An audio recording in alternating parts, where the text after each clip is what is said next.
നാരായണ നാരായണ നാരായണ. സർവത്ര ഗോവിന്ദനാമ സങ്കീർത്തനം. ഗോവിന്ദ ഗോവിന്ദ. ഓം തത്സത്. ശ്രുതിസ്മൃതിപുരാണാനാം ആലയം കരുണാലയം നമാമി ഭഗവത്പാദശങ്കരം ലോകശങ്കരം.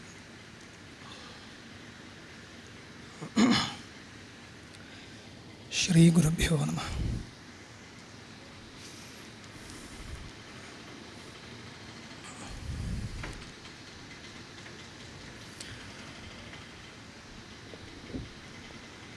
നിരന്തരം അനേകം മഹാത്മാക്കൾ വന്ന് അനുഗ്രഹിച്ചു കൊണ്ടിരിക്കുന്ന സാക്ഷാത് ഭാഗവത ഹംസത്തിൻ്റെ ഉപാസന കൊണ്ട് പവിത്രമായിരിക്കുന്ന മള്ളിയൂരിലെ ഈ മണ്ണിൽ വന്നിട്ട് എന്താണ് പറയേണ്ടത് എന്ന് ആലോചിച്ചപ്പോൾ ഭക്തന്മാരുടെ ഭക്തിരസനിർഭരമായ വാക്കുകൾ നിങ്ങൾ നിരന്തരമായിട്ട് കേട്ടുകൊണ്ടേയിരിക്കുന്നവരാണ്. അതിൻ്റെ ഇടയ്ക്ക് എന്നെപ്പോലുള്ളവർ എന്താണ് പറയേണ്ടത് എന്നാണെങ്കിൽ ഒരു വിഷയം, നമ്മളുടെ പ്രാചീനങ്ങളായിരിക്കുന്ന ആരുഷമായിരിക്കുന്ന സനാതന ധർമ്മശാസ്ത്രങ്ങളുടെ ഒരു ദൃഷ്ടി എന്താണ് എന്നതിനെക്കുറിച്ച് രണ്ട് വാക്ക് പറയാം എന്നാണ് എനിക്കൊരഭിപ്രായം തന്നത്. അത് പ്രകാരം കുറച്ചൊക്കെ സാമാജികമായ ഒരു സ്ഥിതിയെ മുൻനിർത്തിക്കൊണ്ട് ഒന്ന് രണ്ട് വാക്കുകൾ പറയാം എന്നാഗ്രഹിക്കുകയാണ്.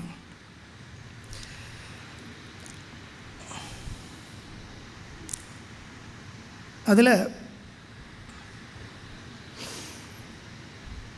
ഇത്തരം വിഷയങ്ങൾ അധ്യാത്മശാസ്ത്ര ഗ്രന്ഥത്തിൻ്റെ ഭാഗമായിട്ട് ഭക്തിയുടെ ഭാഷയിൽ നമ്മൾ ആസ്വദിച്ചു കൊണ്ടേയിരിക്കുന്ന വിഷയങ്ങളാണ്. പുതുതായിട്ടൊന്നും പറയാനുണ്ടായിട്ടല്ല.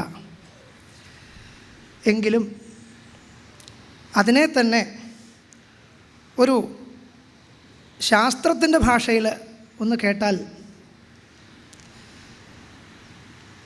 എങ്ങനെ ഇരിക്കും അറിയിക്കാൻ ശ്രമിക്കുകയാണ്. അപ്പോൾ ശാസ്ത്രത്തിൻ്റെ ഭാഷ എന്ന് പറഞ്ഞാൽ അതിൻ്റെ ഒരു തീക്ഷ്ണമായ ഒരു ശൈലിയുണ്ട്. അതങ്ങനെ നമുക്ക് പെട്ടെന്ന് രസിക്കാൻ പറ്റണ ഒന്നല്ല. എങ്കിലും അതിൻ്റെ ഒരു അഭിപ്രായം എന്താണ് എന്ന് ഉൾക്കൊള്ളാൻ എല്ലാവരും പരിശ്രമിക്കുന്നത് നന്നായിരിക്കും എന്ന് തോന്നുന്നതുകൊണ്ട് അങ്ങനെ ഒരു ദൃഷ്ടിയിൽ ചിലത് പറയാൻ വിചാരിക്കുകയാണ്. കാരണം ഈ പറയാൻ പോകുന്ന വിഷയം നമ്മളെല്ലാവരും തീർച്ചയായിട്ടും അത് ശാസ്ത്രത്തിൻ്റെ ഭാഷയിൽ തന്നെ, ഭക്തിയുടെ ഭാഷയെ ഒന്ന് മാറ്റിവെച്ച് ശാസ്ത്രത്തിൻ്റെ ഭാഷയിൽ തന്നെ മനസ്സിൽ കൊണ്ടു നടക്കേണ്ടതായിട്ടുണ്ട് എന്ന് തോന്നും. എന്താണെന്ന് ചോദിച്ചാൽ, പലപ്പോഴും നമ്മളുടെ മുമ്പിലുള്ള ഈ സമാജത്തിൻ്റെ സ്ഥിതി കണ്ടു കഴിഞ്ഞാൽ പറയാൻ തോന്നുക, ഭക്തിജ്ഞാന വൈരാഗ്യങ്ങളും ചിത്തശുദ്ധിയും സംസാര നിവൃത്തിയും മോക്ഷവും ഒക്കെ തൽക്കാലം അവിടെ ഇരിക്കട്ടെ. നമ്മളുടെ സാമാന്യ സദാചാരം, സാമാന്യമായ ധർമ്മബോധം ആരുഷമായ പദ്ധതിയിൽ സംസ്കരിക്കപ്പെട്ട ധർമ്മബോധം, ആരുഷമായിരിക്കുന്ന മാനവിക മൂല്യങ്ങൾ, ധാർമ്മിക മൂല്യങ്ങൾ, ഇത്തരം വിഷയങ്ങൾ നമ്മളുടെ ജീവിതഗന്ധിയായിരിക്കുന്ന വിഷയങ്ങൾ, നേരിട്ട് നമ്മുടെ ലൗകിക ജീവിതവുമായി ബന്ധപ്പെട്ട് കിടക്കുന്ന വിഷയങ്ങൾ വല്ലാതെ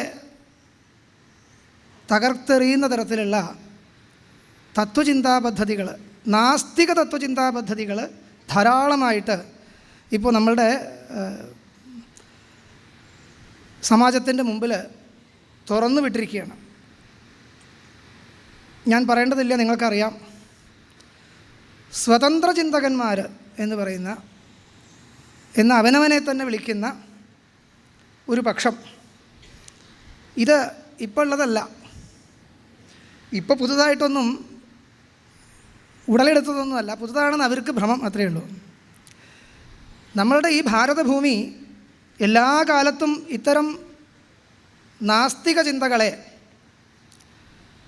നാസ്തിക സ്വാതന്ത്ര്യവാദത്തെ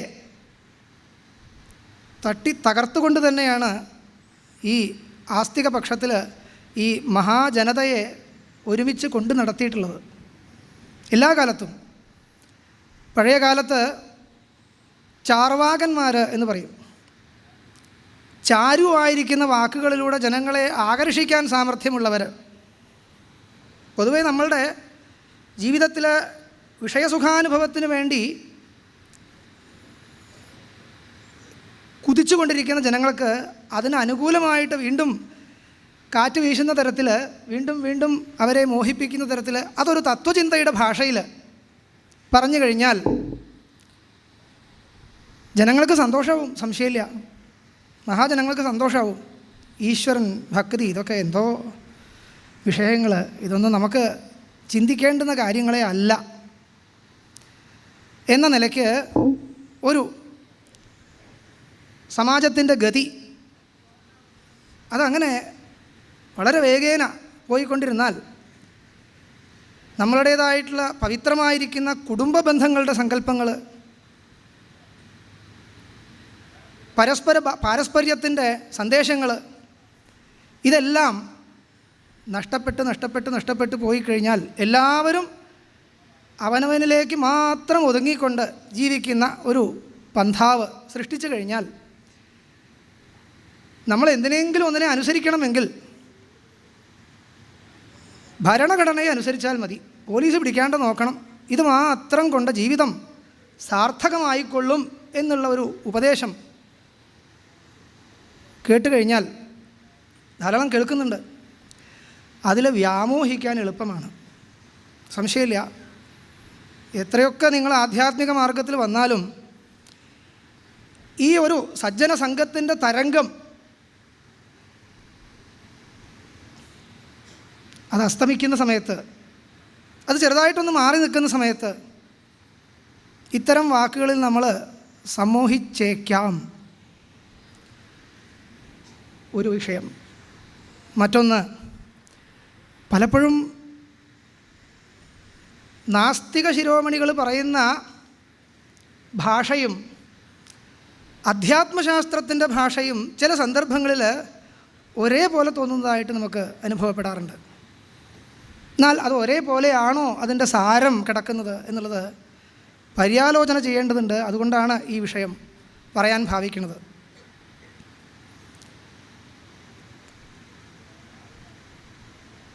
നിങ്ങൾ ഒരു സുഖാനുഭവത്തിനായിട്ട് പുറപ്പെടുന്ന സമയത്ത് അതിന് ആരെയും പരിഗണിക്കേണ്ടതില്ല. നിങ്ങൾക്കിഷ്ടമാണോ, ഭരണഘടനയ്ക്ക് വിരോധമില്ലയോ, ചെയ്തോളുക. ഇതാണല്ലോ നാസ്തിക സന്ദേശങ്ങളുടെയൊക്കെ സാരം. അതായത് ഇതിൻ്റെ അർത്ഥം എന്താണ്? നിങ്ങൾ ബാക്കിയുള്ള ഇതേവരെ നിങ്ങളുടെ ജീവിതത്തിൽ കൂടെ നിന്നിട്ടുള്ളവരെ, അവരിൽ യാതൊരു തരത്തിലുള്ള മമതാബന്ധവും പരിപാലിക്കേണ്ടതില്ല. മമതാബന്ധത്തിന് യാതൊരു അർത്ഥവുമില്ല. ഇത് വരും പോവും എന്നാണ് ഇതിൻ്റെ മറ്റൊരു പരിപ്രേക്ഷ്യമായിട്ട് വരുന്നത്. നമ്മൾ ശ്രദ്ധിച്ചു നോക്കിയാൽ അധ്യാത്മശാസ്ത്ര പ്രഭാഷണങ്ങളിലും ഇതേ ഭാഷ കേൾക്കാൻ കഴിയുന്നുണ്ട്. മമതാബന്ധങ്ങൾക്കൊന്നും അർത്ഥമില്ല. ഇതേപോലെ ലോകത്തിന് ഇന്നത തരത്തിലില്ല, അനിർവചനീയമാണ് പ്രപഞ്ചം, ആപാദരമണീയമാണ് എന്ന് വെച്ചാലോ, നിങ്ങൾ ഈ ധരിക്കണ പോലെയുള്ള വ്യവസ്ഥകളൊന്നും ഇതിനകത്തില്ല. അതുകൊണ്ട് ഇഷ്ടം പോലെ എന്ത് കാണിച്ചാലാണോ സുഖാവുക അങ്ങനെ കഴിഞ്ഞോളാം. ശരീരം നശിച്ചു കഴിഞ്ഞാൽ എല്ലാം തീർന്നു. അപ്പോൾ ശരീരം നശിക്കണം വരെ നമുക്ക് എന്തെങ്കിലും ചെയ്യാൻ സാധിക്കുള്ളൂ. ശ്രദ്ധിക്കണം, നമ്മുടെ അധ്യാത്മശാസ്ത്രങ്ങളുടെ ദൃഷ്ടിയിൽ മരണം എന്ന് പറയുന്നത് അത്ര വലിയൊരു അനർത്ഥമൊന്നുമല്ല. ധർമ്മശാസ്ത്രത്തിൻ്റെ ദൃഷ്ടിയിൽ ഈ ജീവൻ്റെ ദുർഗതി, ഇതിനെയാണ് നമ്മൾ ഏറ്റവും വലിയ അനർത്ഥമായിട്ട് കണക്കാക്കുന്നത്.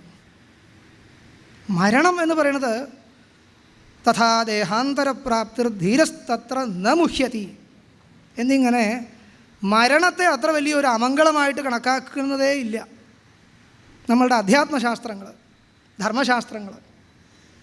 അതേസമയം നാസ്തിക പക്ഷത്ത് അങ്ങനെയല്ല. മരണം വരെ അല്ലേ നമുക്ക് ഉള്ളൂ, അത് കഴിഞ്ഞാൽ പിന്നെ ഒന്നുമില്ല. അപ്പോൾ അവർ പറയണത് അവരുടെ ദൃഷ്ടിയിൽ നോക്കിക്കഴിഞ്ഞാൽ അവർക്ക് അങ്ങനെ പറയാൻ കഴിയുള്ളൂ. അപ്പോൾ ഈ നാസ്തിക മതം, നാസ്തിക ഭാവം, ആത്മതത്വത്തെ അംഗീകരിക്കാത്ത അത്തരം ദർശനങ്ങൾ അവരുടെ ചിന്താധാരകളെ ദൃഢപ്പെടുത്തിക്കൊണ്ട് നമ്മളുടെ മുമ്പിൽ കൊണ്ട് അവതരിപ്പിക്കുന്ന സമയത്ത് ഒരു പക്ഷേ അധ്യാത്മശാസ്ത്രത്തിലും പറയുന്നത് ഭംഗ്യന്തരേണ ഇതൊക്കെ തന്നെയാണോ എന്ന് പോലും നമുക്ക് സംശയം വരാൻ സാധ്യതയുണ്ട്. അപ്പോൾ അതുകൊണ്ട് നമുക്ക് ഈ വ്യത്യാസം എവിടെയാണ് വരണത്? ഇത്തരം നാസ്തിക പ്രലാപങ്ങളിൽ നിന്ന് നമ്മളുടേതായിട്ടുള്ള ആരുഷ പദ്ധതിയിലുള്ള വ്യത്യാസം എവിടേക്കാണ്? എങ്ങനെയാണ് അതിനെ ഉൾക്കൊള്ളേണ്ടത്? വിഷയസുഖത്തിൻ്റെ സ്ഥാനം എന്താണ്? ശ്രദ്ധിക്കണം, ഒരിക്കലും മോക്ഷമാർഗത്തിൽ സഞ്ചരിക്കാൻ ബലാത്കാരേണ ആരെയും തള്ളിവിടുന്നൊന്നുമില്ല ഒരധ്യാത്മശാസ്ത്രവും. ഇങ്ങനെയൊക്കെ പോകുന്ന പക്ഷം ഈ സംസാരം ഇങ്ങനെയൊക്കെ തുടരും. ശരി, തുടരുകയാണ് വേണ്ടതെങ്കിൽ ആയിക്കോട്ടെ, അത്രയേ ഉള്ളൂ. നമ്മൾ മുമുക്ഷുവാണ് എന്നങ്ങോട്ട് ഭ്രമിച്ചത് കൊണ്ടൊന്നും കാര്യമൊന്നുമില്ല. ഈ ലോകം ഇങ്ങനെയൊക്കെ നമുക്ക് അനുകൂലമാവും വിധം വിഷയങ്ങളെ വശീകരിച്ചുകൊണ്ട് അനുകൂലമാക്കി തീർത്തുകൊണ്ട് എങ്ങനെയൊക്കെ ജീവിക്കാം, ഈ മുമ്പിൽ കാണുന്ന പ്രപഞ്ചത്തിലല്ല, ഇനി എവിടെയൊക്കെ ഉണ്ടെങ്കിലും അവിടെയൊക്കെ എൻ്റെ വൈയക്തികമായിരിക്കുന്ന ആധിപത്യം എങ്ങനെയൊക്കെ സ്ഥാപിക്കാം എന്ന് ഉള്ള ഒരു ദൃഷ്ടി പൊതുവെ എല്ലാവർക്കും ഉണ്ട്. അപ്പോൾ സ്വതന്ത്ര ചിന്തകന്മാരെന്നൊരു വാക്ക് പറഞ്ഞു അല്ലേ? വാസ്തവത്തിൽ അധ്യാത്മശാസ്ത്രങ്ങളും അവതരിപ്പിക്കുന്നത് ഈ സ്വതന്ത്ര ചിന്തയെ തന്നെയാണ് എന്ന് വേണമെങ്കിൽ നമുക്ക് പറയാം. ശരിയായിട്ടുള്ള സ്വതന്ത്ര ചിന്തകന്മാർ നമ്മളാണ് എന്നും വേണമെങ്കിൽ നമുക്ക് പറയാം. അതായത് ഈ സ്വാതന്ത്ര്യത്തിന് വേണ്ടിയുള്ള അഭിവാഞ്ച എന്ന് പറയുന്നത് ഇച്ഛ, സ്വാതന്ത്ര്യം, പ്രതിബന്ധകമില്ലാതിരിക്കുക, ഇത് നമ്മളുടെ രക്തത്തിൽ കിടക്കുന്ന ഒരു വിഷയമാണ്. ഏത് വിഷയത്തിനായാലും ഒരു കാര്യം ചെയ്യണമെന്ന് ഉദ്ദേശിച്ച് അങ്ങനെ ഇറങ്ങുന്ന സമയത്ത് അതിനൊരു പ്രതിബന്ധം ആര് സൃഷ്ടിച്ചാലും അതൊരു ബുദ്ധിമുട്ടുള്ള കാര്യമാണ്. അതെന്തായാലും ശരി. അപ്പോൾ എന്തൊക്കെ പ്രതിബന്ധങ്ങളായിട്ട് കണക്കാക്കാം എന്ന് ചിന്തിക്കുന്നതിലൂടെ ഈ ലോകത്തെ തന്നെ വ്യാഖ്യാനിക്കുന്ന ഘട്ടത്തിലേക്ക് വരുമ്പോൾ അതിനെ നമുക്ക് അധ്യാത്മചിന്ത എന്ന് പറയാം. അതിനെ ഒരു വിഷയത്തിൻ്റെ തലത്തിൽ നിർത്തി മാത്രം വ്യാഖ്യാനിക്കുന്ന സമയത്ത് അതിനെ ഒരു നാസ്തിക ചിന്ത എന്ന് പറയാം. അതെങ്ങനെയാണ് ഒന്നും കൂടിയും വ്യക്തമാക്കേണ്ടതായിട്ടുണ്ട്. അത് പറയുന്നതിന് മുന്നോടിയായിട്ട് നമ്മളുടെ ആസ്തികമായ ധർമ്മശാസ്ത്രങ്ങളുടെ ഒരു ദൃഷ്ടി എന്താണ് എന്ന് ചുരുക്കത്തിൽ പറഞ്ഞ് ഈ വിഷയത്തിലേക്ക് വരാം.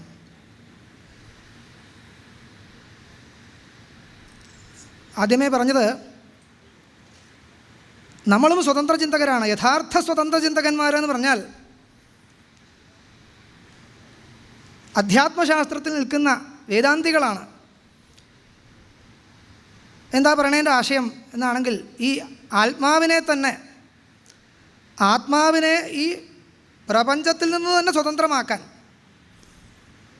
സ്വതന്ത്രമായിരിക്കുന്ന ഒരു അസ്തിത്വത്തിലേക്ക് അതിനെ നിർത്താൻ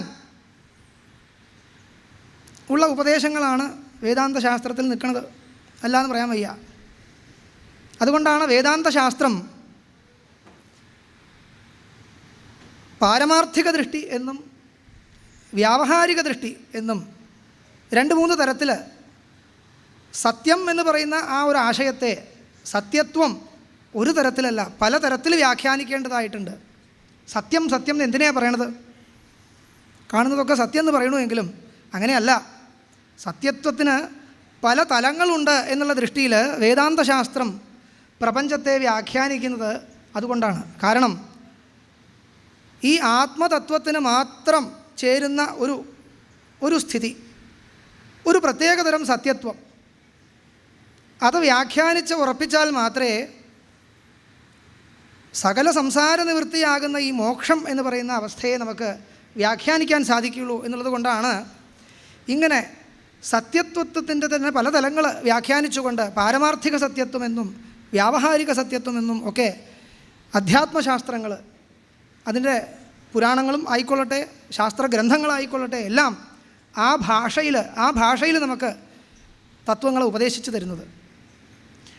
അപ്പോൾ ഇത്തരം അധ്യാത്മശാസ്ത്രങ്ങളുടെ അടിസ്ഥാനത്തിൽ, നീതിശാസ്ത്രങ്ങളുടെ അടിസ്ഥാനത്തിൽ ഒക്കെയാണ് നമ്മളുടേതായിട്ടുള്ള ധർമ്മശാസ്ത്രവും നിലകൊള്ളുന്നത് എന്ന് മനസ്സിലാക്കിയേ മതിയാവൂ.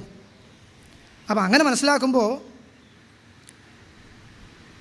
ശ്രദ്ധിക്കണം, ഈ ധർമ്മശാസ്ത്രങ്ങൾ, സനാതന ധർമ്മശാസ്ത്രങ്ങൾ എന്തെങ്കിലും ഒന്ന് നമുക്ക് ഉപദേശിച്ച് തരുന്നു എന്ന് വയ്ക്കുക. നമുക്കറിയില്ല എങ്ങനെ ചെയ്താലാണ് നമുക്ക് ധർമ്മം സംഭവിക്കുന്നത്, എങ്ങനെ ചെയ്താലാണ് അധർമ്മമായിത്തീരുന്നത്, പുണ്യാപുണ്യങ്ങളെ എങ്ങനെ വകതിരിക്കണം, അത് നമുക്ക് പൂർണ്ണമായിട്ട് മനസ്സിലാക്കാൻ സാധിക്കില്ല. കുറേയൊക്കെ മനസ്സിലാക്കാം എന്നല്ലാണ്ട് അത് കേവലം ലോകാനുഭവത്തെ വെച്ചും നമ്മളുടെ ലൗകിക ദൃഷ്ടിയെ മാത്രം വെച്ചുകൊണ്ട് ഇന്നത് പുണ്യമെന്നും ഇന്നത് പാപമെന്നും മുഴുവൻ വ്യാഖ്യാനിക്കാൻ സാധിക്കില്ല. ധർമ്മസ്യ തത്വം നിഹിതം ഗുഹായാം എന്ന് പറയുന്നത് അതുകൊണ്ടാണ്. അപ്പോൾ ഇത്തരം ധർമ്മശാസ്ത്രങ്ങൾ, ആരുഷമായിരിക്കുന്ന ഋഷികളെ നമുക്ക് ഉപദേശിച്ചു തന്നിരിക്കുന്ന ധർമ്മശാസ്ത്രങ്ങളുടെ അടിസ്ഥാനത്തിൽ, ആ ധർമ്മശാസ്ത്രങ്ങളും ആധ്യാത്മികമായ തത്വചിന്തയുടെ അടിസ്ഥാനത്തിൽ, നീതിബോധത്തിൻ്റെ അടിസ്ഥാനത്തിൽ വ്യാഖ്യാനിച്ചുകൊണ്ട് അതിൽ നിന്ന് ധർമ്മം ഉൾക്കൊണ്ടുകൊണ്ട് പ്രവർത്തിക്കുകയാണെങ്കിൽ മാത്രമേ നമുക്ക് ധാർമ്മികമായിട്ട് ഈ ജീവിതത്തെ മുന്നോട്ട് കൊണ്ടുപോകാൻ സാധിക്കുള്ളൂ.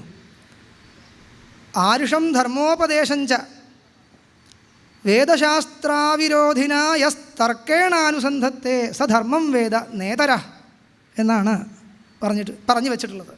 ധർമ്മശാസ്ത്രക്കാർ തന്നെ പറഞ്ഞു വെച്ചിട്ടുള്ളത്. ആരുഷമായിരിക്കുന്ന ധർമ്മോപദേശത്തെ പോലും അങ്ങനെ തന്നെ അങ്ങോട്ട് എടുക്കരുത്. പിന്നെയോ വേദശാസ്ത്ര വിരോധി അല്ലാത്ത ചില തർക്കങ്ങൾ അതിലേക്ക് പ്രവേശിപ്പിച്ചുകൊണ്ട് ബുദ്ധിപൂർവകം അതിനെ ഉൾക്കൊണ്ടുകൊണ്ട് മാത്രം വിവേചനം ചെയ്തുകൊണ്ട് നമ്മളതിൽ പ്രവർത്തിക്കേണ്ടതാണ്. ഇല്ല എങ്കിൽ അതിനെയും നമുക്ക് മനസ്സിലാക്കാൻ സാധിക്കാണ്ട് പോകും എന്ന് പറയുന്നുണ്ട്. അപ്പോൾ ഈ ധർമ്മശാസ്ത്രങ്ങളുടെ ദൃഷ്ടിയിൽ ധർമ്മശാസ്ത്രങ്ങൾ എന്തെങ്കിലും ഒന്ന് ഉപദേശിക്കുന്നുണ്ടെങ്കിൽ അവിടെ മനസ്സിലാക്കിക്കൊള്ളണം, അത് താൽക്കാലികമായിരിക്കുന്ന ഈ ഒരു ജീവിത സന്ദർഭത്തെ സുഖകരമാക്കുവാൻ വേണ്ടി മാത്രമുള്ള ഉപദേശമല്ല. കാരണം ആദ്യം പറഞ്ഞതുപോലെ ഈ ശരീരം കയ്യിൽ നിന്ന് പോയാലും ഞാൻ എന്ന് അഭിമാനിക്കുന്ന ആ വസ്തുവിന് സത്തയുണ്ട്. അതിന് ഇനിയും എത്രയോ ജന്മങ്ങളിലൂടെ കടന്നു പോവേണ്ടതായിട്ടുണ്ട്. അപ്പോൾ ജന്മജന്മാന്തരങ്ങളിലൂടെ പരിണമിച്ചു വരുന്ന ആ ഒരു അന്ധഃകരണത്തെ, മനസ്സിനെ ഉള്ളിൽ വെച്ചുകൊണ്ടിരിക്കുന്നിടത്തോളം കാലം ഈ സംസാരം ചക്രം എന്ന് പറയുന്നത് തുടർന്നുകൊണ്ടേയിരിക്കും. എന്നിങ്ങനെ അനേകം ജന്മങ്ങളിലൂടെ സഞ്ചരിക്കുന്ന ആത്മാവിൻ്റെ സ്വാഭാവികമായിരിക്കുന്ന ഉത്കർഷത്തിന്, ഉത്കർഷം തന്നെ പറയട്ടെ, അതിന് വേറെ വാക്കില്ല, ശ്രേയസ് എന്ന് പറയാം, ഇതിനെ മുൻനിർത്തിക്കൊണ്ടാണ് നമ്മളുടെ ഓരോ ഉപദേശത്തെയും നമ്മൾ വ്യാഖ്യാനിക്കേണ്ടതായിട്ടുള്ളത്, താൽക്കാലികമായിട്ടുള്ളൊരു ദൃഷ്ടിയിലല്ല. അതേസമയം നാസ്തിക പക്ഷത്തു നിന്നുള്ള ഉപദേശങ്ങളെല്ലാം തന്നെ ഇവിടെ കാണുന്ന ഈ ഒരു പരിസ്ഥിതിയിൽ എങ്ങനെയൊക്കെ നമുക്ക് ഇവിടെ മുന്നോട്ട് നീങ്ങാം എന്നുള്ളതിനെ മാത്രം അവലംബിച്ചുകൊണ്ടുള്ള ദൃഷ്ടിയാണ് എന്നുള്ള വ്യത്യാസം ധരിക്കാണ്ട് വയ്യ. അപ്പോൾ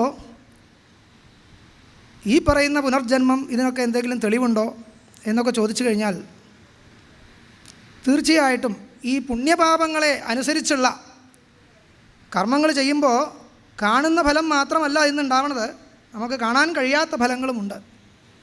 ഈ കാണാൻ കഴിയാത്ത ഫലങ്ങളാണ് നമുക്ക് പിന്നീട് വാസനകളായിട്ടും പുണ്യപാപങ്ങളായിട്ടും നിന്നുകൊണ്ട് നമ്മളുടെ ഈ വ്യവഹാര തുടർച്ചയെ നമുക്ക് നേടിത്തരുന്നത് എന്നും മനസ്സിലാക്കുന്ന സമയത്ത് മാത്രമേ ഈ കാണുന്ന പ്രപഞ്ചത്തെ പൂർണ്ണമായിട്ട് നമുക്ക് വ്യാഖ്യാനിക്കാൻ സാധിക്കുള്ളൂ എന്നുള്ളതാണ്.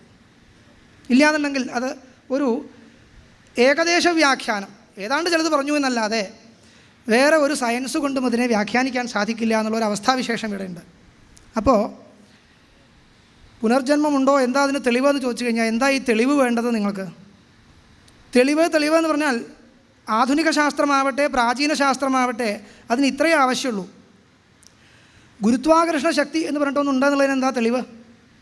ഒരു വസ്തു മുകളിൽ നിന്ന് താഴേക്ക് വീണേന് എന്തെങ്കിലും ഒരു വ്യാഖ്യാനം വേണമെങ്കിൽ അതിന് ഇതല്ലാതെ കണ്ട് വേറെ ഒരു വ്യാഖ്യാനവും ഇല്ല എങ്കിൽ അത് തന്നെയാണ് അതിന് തെളിവ്. ഇത്രയേ ആവശ്യമുള്ളൂ. അല്ലാണ്ട് ആ ശക്തി കണ്ണുകൊണ്ട് കാണണമെന്നില്ല. അങ്ങനെ ഒരു ശക്തിയെ അംഗീകരിക്കാതെ കണ്ട് ഈ പ്രതിഭാസത്തെ വ്യാഖ്യാനിക്കാൻ പറ്റില്ല എന്ന് വയ്ക്കുക, തെളിവായി. ഇത്രയേ വേണ്ടൂ ഈ തെളിവ് എന്ന് പറഞ്ഞു കഴിഞ്ഞാൽ. അപ്പോൾ നമ്മൾ ഈ പ്രപഞ്ചത്തെ തത്വചിന്തകന്മാർ കാണുന്നത് ചെറിയ സാധാരണക്കാർ കാണുന്ന ഈ ഒരു ഫ്രെയിമിനകത്തല്ല. അത് കൂടുതൽ വലിയ വിശാലമായ ഒരു ഫ്രെയിമിനകത്ത് ഈ സംസാര ചക്രത്തെ, ബ്രഹ്മാണ്ടത്തെ കാണുന്ന സമയത്ത് ഈ പറയുന്ന എല്ലാ ആധ്യാത്മിക വാദങ്ങൾക്കും പ്രസക്തിയുണ്ട് എന്നുള്ളത് അംഗീകരിക്കാണ്ട് വേറെ യാതൊരു തരത്തിലും വ്യാഖ്യാനിക്കാൻ സാധിക്കില്ല.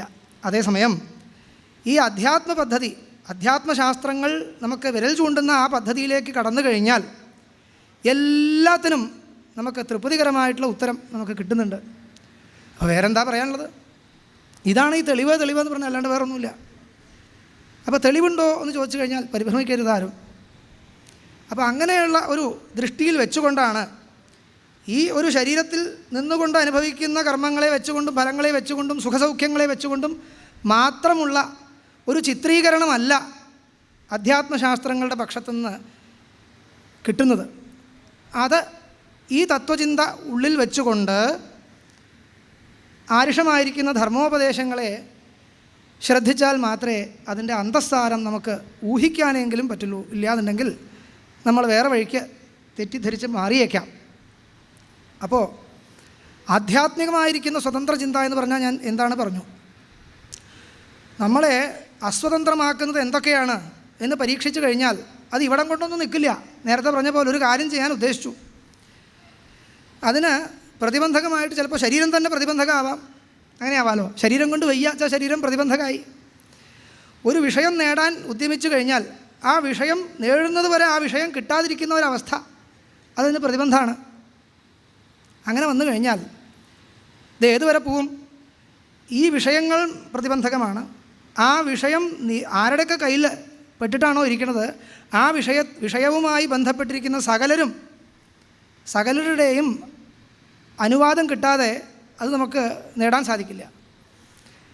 അപ്പോൾ അതുമായി ബന്ധപ്പെട്ടിട്ട് എന്തൊക്കെ സംസാരത്തിലുണ്ടോ ഇത് മുഴുവൻ തരണം ചെയ്തിട്ട് വേണം ആ ഒരു വിഷയം നേടിയെടുക്കാൻ. ഇതൊക്കെ കഴിച്ചുകൂട്ടാനുള്ള സാമർഥ്യം നമുക്കുണ്ടെങ്കിലോ ഈ വിഷയം നേടിയെടുക്കുന്നതിന് ഒരു സാമൂഹിക നിയമം അതിന് വിരുദ്ധമാണെന്ന് നിൽക്കുക, അതൊരു പ്രതിബന്ധകമാണ്. അതും വിരുദ്ധമല്ല നിൽക്കുക. ഇതൊക്കെ കഴിഞ്ഞാലോ സംസാരത്തെ നിയന്ത്രിക്കുന്ന ഭഗവാൻ തന്നെ ചിലപ്പോൾ പ്രതിബന്ധകമാവും. അതെന്താ, എങ്ങനെയാണ് ഭഗവാൻ പ്രതിബന്ധമാവുക എന്ന് ചോദിച്ചാൽ, നമേ ദ്വേഷ്യോസ്തി ന പ്രിയ എന്നല്ലേ പറയണത്. ഭഗവാന് ദ്വേഷ്യനും പ്രിയനും ഒന്നുമില്ല. ഭഗവാൻ ഒരാളെ പ്രതിബന്ധിക്കാൻ വരുമോ ചോദിച്ചാൽ ഭഗവാൻ പ്രതിബന്ധിക്കുക എന്നുള്ളതിന് ആ അർത്ഥമല്ല. ഭഗവാൻ ജഗത്തിനെ മുഴുവൻ നിയന്ത്രിക്കണമെന്നുണ്ടെന്നുണ്ടെങ്കിൽ അങ്ങനെ അങ്ങോട്ട് നിയന്ത്രിക്കുകയല്ല, നമ്മളുടെ തന്നെ പുണ്യപാപങ്ങളെ അനുസരിച്ചു കൊണ്ടാണ് ഭഗവാൻ പ്രപഞ്ചത്തെ നിയന്ത്രിക്കേണ്ടത് എന്ന് മനസ്സിലാക്കേണ്ടതായിട്ട് വരും. അപ്പോൾ നമ്മളുടെ പുണ്യപാപങ്ങൾ ആ വിഷയം നേടുന്നതിന് അനുകൂലമല്ല നിൽക്കുക, അത് പ്രതിബന്ധകമായി. അപ്പോൾ ഈശ്വരൻ നമ്മളെ എല്ലാത്തിനെയും നിയന്ത്രിക്കുന്ന ഈശ്വരന് അനുകൂലമല്ല നിൽക്കുക, ഭഗവത് പ്രീതി ഇല്ലയെന്ന് വയ്ക്കുക. ഇതൊന്നും നടക്കില്ല എന്ന് പറയില്ലേ സാധാരണ ഭാഷയിൽ? ഭഗവാന്റെ കാരുണ്യമില്ലാണ്ട് ഇതൊന്നും നടക്കില്ല എന്ന് പ്രഭാഷണത്തിൽ പറയില്ലേ? ഈ ഭഗവാന്റെ കാരുണ്യം എങ്ങനെയാണ് വരണത്? കർമ്മങ്ങൾക്കനുസരിച്ചാണ് എന്ന് ചിന്തിക്കേണ്ടതായിട്ട് വരും. അപ്പോൾ നമ്മളുടെ പുണ്യപാപങ്ങൾക്കനുസരിച്ച് നിയന്ത്രിക്കപ്പെടുന്ന ഈ പ്രപഞ്ചം, പുണ്യപാപങ്ങൾക്കനുസരിച്ച് മാത്രം എന്ന് വെക്കേണ്ട, പുണ്യപാപങ്ങളെ കൂടി അതിൽ ഉൾപ്പെടുത്തിക്കൊണ്ട് മാത്രമേ പ്രപഞ്ചത്തിൻ്റെ ചിത്രം പൂർണ്ണമാവുള്ളൂ എന്നാണ് ഞാൻ പറഞ്ഞുകൊണ്ടിരിക്കുന്നത്. അപ്പോൾ അതിനെ മുൻനിർത്തിക്കൊണ്ട് ഇതിനെ മുഴുവൻ നിയന്ത്രിക്കുന്ന ആ ഭഗവാന്റെ സ്വരൂപം എന്താണ്? അതും അധ്യാത്മശാസ്ത്രത്തിൻ്റെ ചിന്താവിഷയമായിട്ട് വരുന്നു. ഒരു കാര്യം സൂചിപ്പിക്കുകയാണ്. അധ്യാത്മചിന്ത എന്ന് പറയുമ്പോൾ നമ്മൾ പറയാറുണ്ട്, ഞാനാര് എന്നൊരു ചോദ്യത്തെ മുൻനിർത്തിയാണ് ഞാൻ എന്ന് സ്ഫുരിക്കുന്ന, ഹൃദയത്തിൽ സ്ഫുരിക്കുന്ന ആ വസ്തു എന്താണ് എന്ന ചിന്ത. ഈ ചിന്തയിലൂടെയാണ് ആത്മതത്വം, ആ അന്വേഷണം, ആത്മാന്വേഷണം, അത് ഓരോരുത്തരും വേറെ വേറെ ചെയ്യണം എന്ന് പറയാറില്ലേ? ഇതെന്താ അന്വേഷിച്ച് പണ്ടുള്ളവർ കണ്ടെത്തിയിട്ടില്ലേ ചോദിച്ചാൽ കണ്ടെത്തിയിട്ടുണ്ട്. പക്ഷേ ഈ കണ്ടെത്തലെന്ന് പറഞ്ഞാൽ എന്താണ്? അവനവൻ്റെ കണ്ടെത്തലാണ്, അത് വേറൊരാളുടെ കണ്ടെത്തലല്ല. ഇത് വേറൊരാൾ കണ്ടെത്തിയിട്ടുണ്ടെന്ന് വെച്ചാൽ അതങ്ങോട്ട് സ്വീകരിച്ചാൽ പോരെ? അങ്ങനെയല്ല. ഇവിടെ എന്താ വ്യത്യാസം? തീർച്ചയായിട്ടും ആരുഷമായിരിക്കുന്ന സമ്പ്രദായത്തിൽ എങ്ങനെയാണോ ആത്മസ്വരൂപം കണ്ടെത്തപ്പെട്ടിട്ടുള്ളത് അതിനെ ആദ്യം സ്വീകരിക്കണം. സ്വീകരിച്ചാൽ ആത്മാന്വേഷണം പൂർത്തിയായി എന്ന് വെച്ചാൽ അങ്ങനെയല്ല. ഇത് സ്വീകരിച്ചതിന് ശേഷം ഇതിനെ എന്താ പറയുക? പരോക്ഷമായിരിക്കുന്ന ജ്ഞാനം. ആ പരോക്ഷമായിരിക്കുന്ന അറിവ് നേടിയതിന് ശേഷം അതിനെ അവലംബിച്ചുകൊണ്ട് ഇതിനെ തന്നെ അപരോക്ഷാനുഭവമാക്കി മാറ്റാനുള്ള ആ പ്രയത്നം, അത് വേറൊരാൾ ചെയ്തുകൊണ്ട് നമുക്ക് ഉപയോഗമില്ല. നമ്മൾ തന്നെ നമുക്കായിട്ട് പ്രയത്നിക്കേണ്ടതായിട്ട് വരും എന്ന അർത്ഥത്തിലാണ് ഓരോരുത്തരും ഞാനാര് എന്നുള്ള ആത്മാന്വേഷണത്തിലേക്ക് കടക്കുന്നതായിട്ട് നമ്മൾ ചിത്രീകരിക്കുന്നത്. അവിടെ കൂട്ടിച്ചേർക്കേണ്ട ഒരു വിഷയം, ഞാനാര് എന്നുള്ള അന്വേഷണം മാത്രം കൊണ്ട് അധ്യാത്മശാസ്ത്രം നിൽക്കണില്ല എന്നുള്ളതാണ്. ഈശ്വരൻ എന്ന് പറയുന്ന ഈ പ്രപഞ്ചത്തെ മുഴുവൻ നിയന്ത്രിക്കുന്ന ശക്തി, അതിൻ്റെ സ്വരൂപം എന്താണ്? ഈ ചിന്തയും അധ്യാത്മശാസ്ത്രത്തിൻ്റെ ഭാഗം തന്നെയാണ്, അല്ല എന്ന് പറയുക. ഞാനാര് എന്ന് ചിന്തിച്ച് അതിൻ്റെ സ്വരൂപം സാക്ഷാത്കരിച്ചുകൊണ്ട് മാത്രമായില്ല. ആ സാക്ഷാത്കാരം തന്നെ എപ്പോഴേ പൂർണ്ണമാവുന്നുള്ളൂ എന്ന് ചോദിച്ചാൽ ഇതിനെ മുഴുവൻ നിയന്ത്രിക്കുന്ന ഭഗവാന്റെ സ്വരൂപം എന്താണ്? ആ ഭഗവാൻ എങ്ങനെയാണ് ഇതിനെ നിയന്ത്രിക്കുന്നത്? പ്രപഞ്ചത്തിൻ്റെ സ്വരൂപം എന്താണ്? ആ നിയന്ത്രണത്തിനെ എങ്ങനെയാണ് അതിജീവിക്കേണ്ടത്? ഭഗവാന്റെ നിയന്ത്രണത്തിനെ അതിജീവിക്കണം. ഭഗവാൻ നിയന്ത്രിച്ചു കൊണ്ടിരുന്നാലും നിയന്ത്രണം എന്ന് പറഞ്ഞാൽ അത് അസ്വാതന്ത്ര്യത്തിന് കാരണമാണ്. ശ്രദ്ധിക്കണം, നിയന്ത്രണം അത് ഏത് വിധേനയായി കഴിഞ്ഞാലും അത് അസ്വാതന്ത്ര്യത്തിന് കാരണമാണ്. ഭക്തിമാർഗത്തിൻ്റെ രീതി ചെറിയ വ്യത്യാസമുണ്ടെന്ന് ഞാൻ പിന്നെ പറയാം. ഭഗവാൻ നമ്മളെ നിയന്ത്രിക്കുന്നതായിട്ട് ഏത് ക്ഷണത്തിൽ തോന്നുന്നുവോ അത് അസ്വാതന്ത്ര്യം ഒരു ദുഃഖത്തിന് കാരണമാണ്, സംശയമില്ല. കാരണം പരമമായിരിക്കുന്ന സ്വാതന്ത്ര്യം എന്ന് പറയുന്നത് ജന്മാവകാശമാണ് എന്നൊരു വാക്ക് പറയില്ലേ? സ്വാതന്ത്ര്യം ജന്മാവകാശമാണ്. അതിനൊരു ആധ്യാത്മികമായിട്ടുള്ള അർത്ഥമുണ്ട്. എല്ലാ പ്രാണികളുടെയും ജന്മാവകാശമാണ് ഈ സ്വാതന്ത്ര്യം. ഇത് ഏതുവരെ ആവാം എന്ന് ചോദിച്ചു കഴിഞ്ഞാൽ അത് രണ്ട് തരത്തിൽ വ്യാഖ്യാനിക്കേണ്ടതായിട്ട് വരും. അത് പൂർണ്ണമായിരിക്കുന്ന സ്വാതന്ത്ര്യം എന്ന് പറഞ്ഞാൽ എല്ലാ നിയന്ത്രണങ്ങളെയും അതിജീവിക്കുന്ന തരത്തിലുള്ള ആത്മാവിൻ്റെ കേവലമായിരിക്കുന്ന അവസ്ഥയിലേക്ക് പോകുന്ന അവസ്ഥയിൽ മാത്രമേ അത് പൂർണ്ണമാവുന്നുള്ളൂ. അതിനെയാണ് നമ്മൾ മോക്ഷം എന്ന് പറയുന്നത്.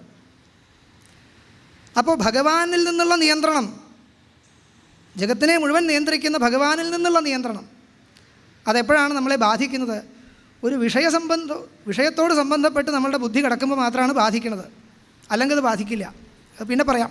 എന്തായാലും ഈ നിയന്ത്രണത്തെയും അതിജീവിക്കുന്ന, ആ നിയന്ത്രണത്തിന് ആധാരമായിരിക്കുന്ന കർമ്മബന്ധങ്ങളെ അതിജീവിക്കുന്ന ആ ഉപായം എന്താണ്? ഇതാണ് അധ്യാത്മശാസ്ത്രത്തിൻ്റെ ചിന്താപദ്ധതി. അപ്പോൾ അതിൻ്റെ ഭാഗമായിട്ട് ഈ പ്രപഞ്ചം മുഴുവൻ ശാസ്ത്രചിന്തയുടെ ഭാഗമായിട്ട് വരുന്നുണ്ട് എന്നുള്ളതാണ് ആദ്യമായിട്ട് മനസ്സിലാക്കേണ്ടത്. അപ്പോൾ അതിൽ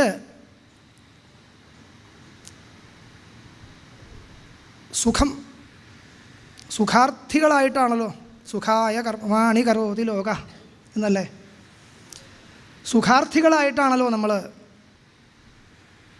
വിഷയങ്ങളിലേക്ക് പ്രവർത്തിച്ചു കൊണ്ടിരിക്കുന്നത്.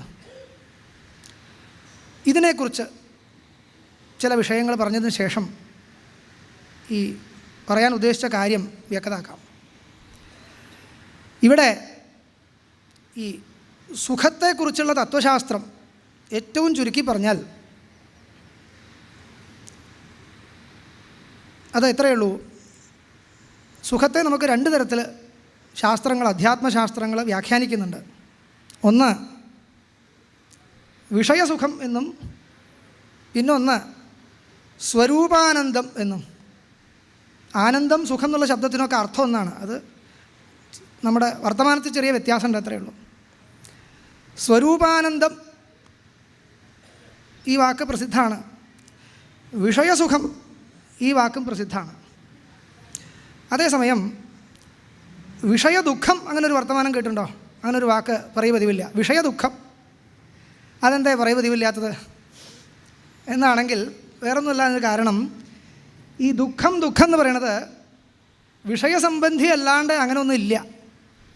ദുഃഖം എന്ന് പറഞ്ഞാൽ മതി, അത് വിഷയസംബന്ധിയാണെന്ന് ഉറപ്പാണ്. അപ്പോൾ അതിനെ മാറ്റി നിർത്തേണ്ട ആവശ്യമില്ല. ദുഃഖം എന്ന് പറഞ്ഞാൽ അത് വിഷയസംബന്ധി ആയിട്ടല്ലാണ്ടല്ല. അതേസമയം സുഖം എന്ന് പറഞ്ഞാൽ അങ്ങനെയല്ല.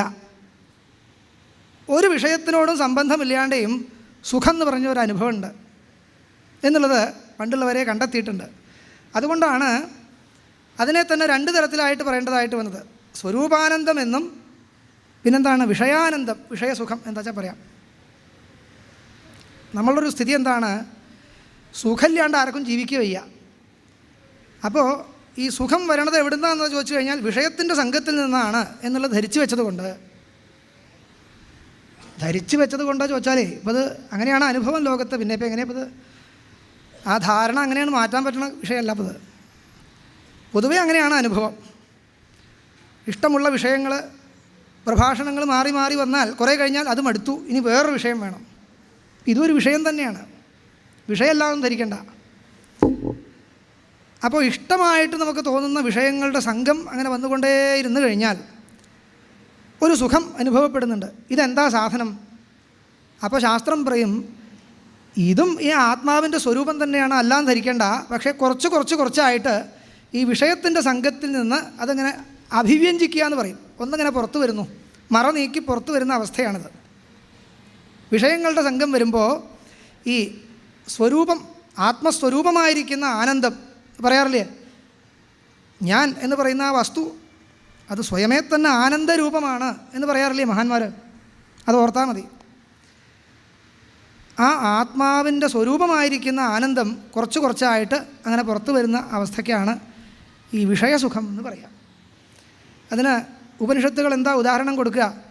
ഒരു നായ എല്ലിൻ്റെ കഷ്ണം കടിച്ചുകൊണ്ട്, പുരാണങ്ങളിലും ഈ ഉദാഹരണം കാണാം. കടിക്കണ സമയത്ത് അതിൻ്റെ രക്തം വരുന്നു. ഇത് ഈ എല്ലിൻ കഷ്ണത്തിൽ നിന്ന് വന്ന രക്തമാണ് എന്ന് ഭ്രമിച്ചുകൊണ്ട് വീണ്ടും എല്ലിൻ കഷ്ണം കടിക്കുന്നത് പോലെ രക്തം വരുന്നത് എല്ലിന്നല്ല, ആ നായയുടെ തന്നെ രക്തമാണത് എന്നതുപോലെ ഇവിടെ വിഷയത്തിൻ്റെ സംഘം വരുമ്പോഴാണ് നമുക്ക് സുഖം അനുഭവപ്പെടണം എന്നുള്ളതുകൊണ്ട് ഈ സുഖം വരണമെങ്കിൽ വിഷയസംഘം കൂടാതെ കണ്ട് കഴിയില്ല എന്ന് നിശ്ചയിച്ച് വിഷയോന്മുഖമായിട്ട് പ്രവർത്തിച്ചു കൊണ്ടിരിക്കുക എന്നുള്ളതാണ് സംസാര സ്വഭാവം. കഴിഞ്ഞില്ല, ഒരു വിഷയം അനുഭവിക്കുന്ന സമയത്ത് ഇതിനേക്കാൾ ഉത്കൃഷ്ടമായിട്ടുള്ള മറ്റ് വിഷയങ്ങൾ ഇനിയും നേടാൻ ബാക്കിയുണ്ട് എന്നുള്ള ചിന്ത കൊണ്ട് വരുന്ന താരതമ്യ ബുദ്ധി, ഈ താരതമ്യ ബുദ്ധി ഉദിക്കണതോട് കൂടിയിട്ട് അനുഭവിക്കുന്ന സുഖത്തിൽ കൃതാർത്ഥത ഇല്ലാതെ കണ്ടാകുകയും കൃതാർത്ഥത കിട്ടുന്നതിന് വീണ്ടും ഒരു വിഷയത്തെ ആവശ്യമായിട്ട് വരികയും ചെയ്യുന്ന സമയത്ത് ഇതങ്ങനെ പുതിയ വിഷയങ്ങളെ അന്വേഷിച്ചുകൊണ്ടുള്ള സംസാരയാത്ര, ഇങ്ങനെ അതിനെ നമുക്ക് സമർത്ഥിക്കണം എന്നുള്ളതാണ് പറയുന്നത്. അതേസമയം ഒരു വിഷയവുമായിട്ടും സംബന്ധമില്ലാതെ കണ്ട് സ്വരൂപാനന്ദം എന്ന് പറയുന്ന ഒരവസ്ഥ, അങ്ങനെ ഒന്നുണ്ട്. ഇതും നമുക്ക് ഒട്ടും പരിചയമില്ലാത്ത ഒന്നല്ല എന്ന് കാണിക്കാൻ വേണ്ടിയാണ് ഗാഠസുഷുപ്തി എന്നുള്ള അവസ്ഥയെ ശാസ്ത്രങ്ങൾ കാണിച്ചു തരുന്നത് നമുക്കറിയാതെ. ഏകാന്തമായിട്ട് ഉറങ്ങിക്കിടക്കുന്ന സമയത്ത് ആനന്ദാനുഭവമല്ലാതെ ദുഃഖാനുഭവം ലവലേശം പോലും ഇല്ല എന്നുള്ളതാണ്. അപ്പോൾ എപ്പോഴാണോ ഈ ദുഃഖാനുഭവം വരുന്നത്, ആ ദുഃഖാനുഭവത്തെ തരണം ചെയ്യുന്നതിന് വേണ്ടിയിട്ടാണ് ഈ വിഷയത്തിൻ്റെ സംഘം ആവശ്യമായിട്ട് വരുന്നത്. ഇല്ലയെന്നുണ്ടെങ്കിൽ ചിലപ്പോൾ ചോദിക്കാം, ഇപ്പോൾ ഒരു മുറിയിൽ അങ്ങോട്ട് അടച്ചിട്ടു എന്ന് വയ്ക്കുക. ഒരു മുറിയിൽ അങ്ങോട്ട് അടച്ചിട്ടു, കഴിക്കാനുള്ളത് ഇരുന്നുണ്ട്, ബാക്കി എല്ലാ പ്രാഥമിക വ്യവസ്ഥകൾക്കൊക്കെ സൗകര്യമുണ്ട്. ഇപ്പം എന്താ ഇപ്പോൾ ഒരു കുഴപ്പം? ഇപ്പം എന്താ ഇപ്പം ഉണ്ടായേ? സുഖമാണോ ദുഃഖമാണോ ചോദിച്ചു കഴിഞ്ഞാൽ ദുഃഖമാണ്. എന്താ ഇപ്പോൾ ദുഃഖത്തിന് കാരണം ചോദിച്ചാൽ ബാഹ്യമായിട്ടുള്ള വിഷയങ്ങളുടെ സംഘമുണ്ടോ എന്നൊക്കെ സംശയമാണ്. ദുഃഖത്തിന് കാരണമായിട്ട് നമ്മൾ പറയുന്ന ഇതൊന്നും ഇല്ല. എന്നാൽ പിന്നെ എന്താ ദുഃഖത്തിന് കാരണം എന്ന് ചോദിച്ചാൽ ഒരു വിഷയവും കിട്ടാതെ ഇരിക്കുന്ന അവസ്ഥ, അതും ഈ ജാഗ്രത കാലത്ത് നമുക്ക് ദുഃഖത്തിന് കാരണമാണ്. എന്താ പറയുക അതിന്? വൈരസ്യം എന്ന് പറയാം. വൈരസ്യം എന്ന് പറയുന്നത് ഒരു ദുഃഖമാണ്, അല്ല പറയുക വൈരസ്യ ദുഃഖം, വിരസമായിപ്പോയി. അപ്പോൾ അതിനെ തരണം ചെയ്യാൻ എന്താ വേണ്ടത്? ഇഷ്ടമായിട്ടുള്ള വിഷയങ്ങൾ കിട്ടിക്കൊണ്ടേയിരിക്കണം. ഇതാണ് അവസ്ഥ. ഇതുകൊണ്ടൊന്നും യാതൊരു വിരോധമില്ല. ധാരാളം വിഷയങ്ങളെ അന്വേഷിച്ച് പുറപ്പെട്ടോളൂ, ആരും തടയാൻ ഭാവിക്കണില്ല. പക്ഷേ അങ്ങനെ വിഷയങ്ങളെ അന്വേഷിച്ച് പുറപ്പെടുന്ന പക്ഷം നിങ്ങൾ അസ്വതന്ത്രന്മാരാണ് എന്ന് അംഗീകരിച്ചു കൊണ്ട് പുറപ്പെട്ടോളണം എന്നുള്ള ഒരു കണ്ടീഷൻ എന്ന് പറയില്ലേ, എന്നൊരു വ്യവസ്ഥ നമ്മളുടെ ആരുഷമായിരിക്കുന്ന ധർമ്മശാസ്ത്രങ്ങളെ ഉദ്ദേശിച്ചിട്ടുണ്ട്. അത് പറയാണ്ട് കഴിയില്ല. അതിലേക്കാണ് ഇപ്പോൾ ഈ പുറപ്പെടുന്നത്. അതേസമയം നിങ്ങൾക്ക് സ്വരൂപസുഖമേ വേണ്ടൂ എന്ന് വയ്ക്കുക. ഒരാളോടും അനുവാദം ചോദിക്കണ്ട, ഒരാളുടെയും സമ്മതം വാങ്ങണ്ട, ഒന്നിൻ്റെയും ആവശ്യമില്ല, ഒരാളുടെയും മുഖം നോക്കണ്ട. സ്വരൂപസുഖത്തിനാണ് നിങ്ങൾ മെനക്കെടുന്നത് എങ്കിൽ ഒരാളുടെയും അനുവാദം നമുക്ക് ആവശ്യമില്ല. വിഷയസുഖത്തിനാണ് മെനക്കെടുന്നതെങ്കിലോ സകലരുടെയും അനുവാദം നമുക്ക് ആവശ്യമുണ്ട്. ഒരാളുടെ ആ കാരണം എന്താണ്? ഇതാണ് ജനാധിപത്യം. ധരിക്കണം. ഈ ജനാധിപത്യവും സോഷ്യലിസവും പറയാൻ വേണ്ടി വന്ന നാസ്തികന്മാർ കഴിഞ്ഞു വന്നാൽ സ്വേച്ഛാധിപത്യത്തിൽ പോയിട്ടാണ് അവരുടെ പ്രഭാഷണങ്ങൾ അവസാനിക്കുന്നത്. നിങ്ങൾക്ക് ശ്രദ്ധിച്ചാൽ മനസ്സിലാവും. നമ്മളാണ് ജനാധിപത്യവാദികൾ. അതെന്താണ്? നമ്മളൊരു വിഷയത്തിൽ നിന്നാണ് സുഖം ആഗ്രഹിക്കണതെങ്കിൽ സന്തോഷം, വിരോധമില്ല, പോയിക്കോളൂ. അതിൽ നിന്ന് വരുന്ന വാസനകളും കർമ്മബന്ധങ്ങളും ഒക്കെ തുടർന്നു കൊണ്ടിരിക്കുന്നല്ലാണ്ട് വേറെ യാതൊരു ആക്ഷേപവും ഇതിലില്ല. യാതൊരു ആക്ഷേപവുമില്ല, തുടരാം. പക്ഷേ പ്രതിബന്ധങ്ങൾ സഹിക്കാണ്ട് നിവൃത്തിയില്ല. ഒരു പ്രതിബന്ധവും സഹിക്കാണ്ട് ലോകത്ത് ഒരു വിഷയസുഖം അങ്ങനെയൊന്നുണ്ടോ? ഉണ്ടെങ്കിൽ ആത്മസ്വരൂപാനന്ദം മാത്രമേ ഉള്ളൂ. വേണമെങ്കിൽ നമുക്ക് വേദാന്തത്തിൽ പറയുന്ന പരമമായിരിക്കുന്ന നിർഗുണമായിരിക്കുന്ന മോക്ഷാവസ്ഥയെ ഒന്ന് മാറ്റി നിർത്തി ഭക്തന്മാർ അനുഭവിക്കുന്ന ആ ഭക്തിയാനന്ദത്തിനെ കൂടി അതിൽ ഉൾപ്പെടുത്താം. അതായത് ഒരു വിഷയവും ആവശ്യമില്ല. ബാഹ്യമായിട്ട് നമ്മൾ സുഖത്തെ തരുന്നതായിട്ട് കണക്കാക്കുന്ന ഒരു വിഷയത്തെയും അപേക്ഷിക്കാതെ കണ്ട് ഈ എല്ലാ വിഷയങ്ങളുടെയും സ്ഥാനത്ത് സാക്ഷാത് ആനന്ദമൂർത്തിയായിരിക്കുന്ന ഭഗവാനെ തന്നെ സ്ഥാപിച്ചുകൊണ്ട് ആ ഭഗവാനെ സ്മരിക്കുന്ന മാത്രയിൽ നമുക്ക് അങ്ങനെ അങ്ങോട്ട് ആനന്ദ സാഗരത്തിൽ മഗ്നരാവാൻ സാധിക്കുന്നുണ്ടെങ്കിൽ ഇതിന് ആരുടെയും മുഖം നോക്കേണ്ട ആവശ്യമില്ല. ഒരു സമൂഹത്തിൻ്റെയും അനുമതി ഇതിന് ആവശ്യമില്ല. ഒരാൾക്കും തടയാൻ സാധിക്കില്ല. മറ്റൊരാൾക്ക് തടയാൻ സാധിക്കില്ല നിൽക്കുക. ആ സുഖത്തിൽ നിങ്ങൾ സ്വതന്ത്രരാണ്. മറ്റൊരാൾക്ക് തടയാൻ സാധിക്കുമെങ്കിലോ അതിൽ സ്വതന്ത്രരല്ല. അതെല്ലാവരും അംഗീകരിക്കുന്നുണ്ട്. ഇത് ഈ നാസ്തിക പക്ഷക്കാർ അംഗീകരിക്കാത്തതുകൊണ്ടല്ല, അംഗീകരിക്കുന്നുണ്ട്. പക്ഷേ എവിടെയാണ് അവർക്ക് ഭ്രമം പറ്റണതെന്ന് ശ്രദ്ധിക്കുക. സാമാജികമായിരിക്കുന്ന ഒരു ഭരണഘടന നമുക്കുണ്ട്. ജനാധിപത്യ വ്യവസ്ഥ എന്ന് പറയുന്ന ഒരു ഭരണഘടനയുണ്ട്. അതിനെ ഉല്ലംഘിക്കുക മാത്രമാണ് അതിനെ ഉല്ലംഘിക്കാണ്ടിരിക്കുക മാത്രമേ നമ്മൾ വേണ്ടൂ എന്ന് പറയണ ഒരു തെറ്റിദ്ധാരണ, ഇതാണ് അവരെ ബാധിച്ചിരിക്കുന്നത്. സത്യം പറഞ്ഞാൽ എന്തെങ്കിലും അടിസ്ഥാനത്തിനുണ്ടോ? ഈ ലോകത്തെ ശ്രേയസ്കരമായിട്ട് മുന്നോട്ട് കൊണ്ട് നടക്കുന്നതിന് ആവശ്യമായിട്ടുള്ള സകല നിയമങ്ങളും എവിടെയെങ്കിലും എഴുതി വയ്ക്കാൻ ആരെങ്കിലും കൊണ്ട് സാധിക്കുമോ? ഒരിക്കലും സാധിക്കില്ല. അപ്പോൾ ഇതിന് അതീതമായിട്ട് ലോകത്തിൻ്റെ സന്മാർഗ പ്രവൃത്തിക്ക് വേണ്ടിയുള്ള എത്രയോ നിയമങ്ങൾ നമ്മളുടെ ആരുഷമായിരിക്കുന്ന പരമ്പരയിൽ, ധാർമ്മികമായിരിക്കുന്ന മൂല്യങ്ങളുടെ പേരിൽ നമ്മൾ അവതരിപ്പിക്കുന്നുണ്ട്. അപ്പോൾ അതിനെ മുൻനിർത്തി അല്ലാതെ കണ്ട്, അതിനെ എല്ലാത്തിനെയും ഉൾക്കൊണ്ടുകൊണ്ട് നമ്മളൊരു വിഷയസുഖം അനുഭവിക്കാൻ നിൽക്കുക. ആ വിഷയസുഖം താൽക്കാലികമായിരിക്കുന്ന തൃപ്തി മാത്രമല്ല, കുറച്ചെങ്കിലും സ്ഥിരമായിരിക്കുന്ന ഒരു തൃപ്തിയെ പൊതുവേ പറയാറുണ്ട്. വിഷയസുഖം തൃപ്തി തരില്ല എന്ന് പറയുമ്പോഴും ചില തൃപ്തിയൊക്കെ തരും എന്ന് നമുക്കറിയാലോ. കുറച്ചൊക്കെ വിഷയസുഖത്തിൽ നിന്ന് ഒരു തൃപ്തിയില്ല എന്ന് പറയുക, എന്നാൽ പിന്നെ അത് ആരും ചെയ്യില്ല. വിഷയങ്ങളുമായി ബന്ധപ്പെട്ട സുഖം, അതെന്ത് വിഷയമാവട്ടെ, എന്ത് വിഷയമായി കഴിഞ്ഞാലും അതുമായി ബന്ധപ്പെട്ട എന്തെങ്കിലും ഒരു തൃപ്തി ലോകത്ത് അത് അനുഭവിച്ചത് കൊണ്ടൊരു സുഖം നമുക്ക് അവകാശപ്പെടാൻ സാധിക്കുമെങ്കിൽ അതെപ്പോഴേ സാധിക്കുള്ളൂ? ആ വിഷയവുമായി ബന്ധപ്പെട്ട നമ്മളുടെ മുമ്പിലുള്ള ഈ സമാജത്തിൻ്റെ എല്ലാത്തിൻ്റെയും അനുവാദത്തോടു കൂടി അതിനെ അനുഭവിക്കുകയാണെങ്കിൽ മാത്രമേ സാധിക്കുള്ളൂ. ഇതാണ് അടിവരയിട്ട് നമ്മൾ മനസ്സിൽ വെക്കേണ്ട കാര്യം, വേറൊന്നുമില്ല. എന്താ കാരണം?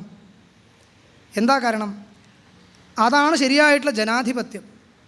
അതായത് ഒരു വിഷയവും നമുക്ക് മാത്രമായിട്ട് അധീനമായിട്ടൊരു വിഷയം ഇല്ലാന്ന് ധരിക്കുക.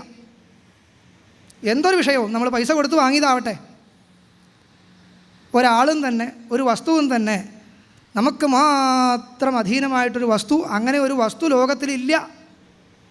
എന്തൊരു വസ്തുവാണോ നമുക്ക് സുഖഹേതുവായിട്ട് നമ്മൾ ആർജിക്കാൻ ആഗ്രഹിക്കണത്, ആ വസ്തു ഈ സമൂഹത്തിൽ എത്രയോ ജന്തുക്കളുമായിട്ടും വസ്തുക്കളുമായിട്ടും മറ്റു വസ്തുക്കളുമായിട്ടും മനുഷ്യന്മാരുമായിട്ടും ബന്ധപ്പെട്ട് കിടക്കുന്നതാണ്. ഈ സമൂഹത്തിൻ്റെ ഒരു ഭാഗമാണ് ഞാൻ എന്ന ചിന്തയുള്ളത് കൊണ്ടാണ് എൻ്റെ സുഖാനുഭവത്തിന്, എൻ്റെ വിഷയസുഖാനുഭവത്തിന് ഞാൻ ഈ സമൂഹത്തെ കൂടി പരിഗണിക്കേണ്ടതായിട്ടുള്ള ഉള്ളത് എന്നുള്ള ഭാവന നമ്മൾ കൊണ്ടു നടക്കുന്നത്. ഇതല്ലേ ജനാധിപത്യം? നേരെ മറിച്ച് ഞങ്ങൾക്ക് രണ്ടുപേർക്കും ഇഷ്ടമാണ്, ഞങ്ങൾ എന്തും കാണിക്കും, നിങ്ങളാരാ ചോദിക്കാൻ? ഈ ധാർഷ്ട്യം, ഇതിനെയാണോ ജനാധിപത്യം എന്ന് പറയേണ്ടത്? ഞങ്ങൾക്ക് 18 വയസ്സ് കഴിഞ്ഞു, നിങ്ങൾ ചോദിക്കാൻ ആരുമല്ല, നിങ്ങളാരാ ചോദിക്കാൻ എന്ന് പറയുന്ന ധാർഷ്ട്യത്തിനാണോ ജനാധിപത്യം എന്ന് പറയണത്, അതോ പറയേണ്ടത്? ശ്രദ്ധിച്ച് ആലോചിച്ച് നോക്കുക. നമ്മളൊരു വിഷയസുഖാനുഭവമാണ് ഉദ്ദേശിക്കണതെങ്കിൽ അനുഭവിച്ചോളൂ, സമൂഹത്തിൻ്റെ അനുവാദം വാങ്ങിയിട്ട് അനുഭവിക്കൂ, എല്ലാവരുടെയും അനുഗ്രഹത്തോടു കൂടിയിട്ട് അനുഭവിക്കൂ. അല്ലാണ്ട് അനുഭവിക്കരുതേ എന്ന് പറയുന്നതാണ് നമ്മുടെ അധ്യാത്മശാസ്ത്രത്തിൻ്റെ കീഴിലുള്ള വിഷയസുഖാനുഭവത്തിൻ്റെ മാർഗദർശനം. ആരും തടഞ്ഞു വയ്ക്കണില്ല. കാരണം വിഷയാനന്ദം വേണമെന്ന് ഉദ്ദേശിക്കുന്നവർ അത് വേണം, അല്ലാണ്ട് എങ്ങനെയാണ്? വ്യവസ്ഥ ചെയ്യാണ്. വ്യവസ്ഥിതിസ്തത്ര എന്ന് പറയില്ലേ, വിഷയാനുഭവത്തെ വ്യവസ്ഥാനം ചെയ്യാണ്. ഇതാ ഇങ്ങനെ ആയിക്കോളൂ, മറ്റു തരത്തിലാവരുതേ. കാരണം എന്താണ്? അതിൽ നിന്ന് എന്തെങ്കിലും തൃപ്തി വേണമെങ്കിലും അപ്പോഴേ നടക്കുള്ളൂ, ഇല്ലെങ്കിൽ നടക്കില്ല. അപ്പോൾ അല്ലാതെ കണ്ട്, കാരണം മറ്റതാണ് ധാർഷ്ട്യം. ഇതുവരെ എന്നെ വളർത്തിയവരാര്, ഇത് ഇനി സമൂഹത്തോട്, ഈ ഏത് സമൂഹത്തോടുമായി ബന്ധപ്പെട്ടാണോ കിടക്കുന്നത്, അവരെന്ത് വിചാരിച്ചാൽ എനിക്കെന്ത് എന്ന തോന്നലോടുകൂടി വിഷയാനുഭവത്തിൽ പ്രവർത്തിക്കുക എന്ന് പറയുന്നത് അത്യന്തം ധാർഷ്ട്യമുള്ള കാര്യമാണ്. ഇതിനാണ് ധാർഷ്ട്യം എന്ന് പറയുന്നത്. അതേസമയം പരമഭക്തനായിട്ട് ഭഗവത് സ്വരൂപത്തെ മാത്രം അവലംബിച്ചുകൊണ്ട് ആനന്ദത്തിൽ മഗ്നനാവുകയാണ് ഒരാളെന്ന് വയ്ക്കുക. അല്ലെങ്കിൽ ഒന്നിനെയും ആശ്രയിക്കാണ്ട്